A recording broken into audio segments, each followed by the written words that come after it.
Yo, mambo vipi? Mimi ananiita Kigan Mostino, a boy from Nambale, na karibu kwenye channel ya kwangu. Ikiwa ni mara yako ya kwanza kutazama video za kwangu, please like, comment na share, na usikose kusubscribe kwenye alama iliyoandikwa subscribe, kisha ubonyeze kengele itakayokuja. Asani.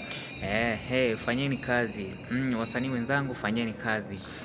Haya ni maneno ya mashabiki kutokea nchini Tanzania wakiwaambia wasanii wa kule Tanzania kuhusiana na madai ya kutosimama na wao wakati wa uchaguzi ambao uliweza kufanyika Oktoba 29. Na tuliweza kuona wasanii tofauti wakiweza kusimama na Rais Samia Hassan, na kulingana na wasanii hao waliweza kuunga mkono support kubwa sana ya Mama Samia Suluhu Hassan ili aweze kushinda. Na baada hapo tuliweza kushuhudia vurugu ya watu wengi waliweza kupoteza maisha yao, na wasanii hao waliweza kukaa kimya hivi. Baadaye wakaanza kujitokeza na kuanza kusema kuwa pray for Tanzania hapa na pale. Na hivi majuzi mashabiki kutokea nchini Tanzania wamekuwa hawataki kusikia kazi yoyote za wasanii kutokea nchini Tanzania, kwa sababu mashabiki hao wanakisia ama wanadhani kuwa ni wasanii wao waliweza kuwasaliti, hawakuweza kusimama nao wakati ambao walikuwa wanawahitaji.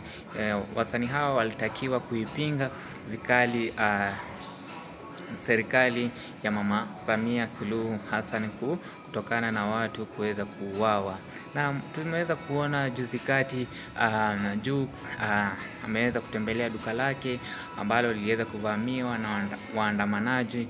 Waliweza kulivamia duka lake la African Boy na kuweza kupora vitu vya thamani kubwa sana. Na pia vile vile msanii kama Billnass duka lake la kuuza simu liliweza kuvamiwa na kuweza kuporwa. Tuliweza kuona pia biashara ya watu tofauti kutokea nchini Tanzania iliweza kuvamiwa na mali ya thamani kuweza kuharibiwa na kuweza kuporwa. Na hivi sasa wasanii yoyote ambaye anazidi kutoa ngoma hapati support kubwa kama alivyokuwa akipata hapo awali.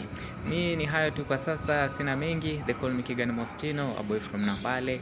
Until next time, bye bye.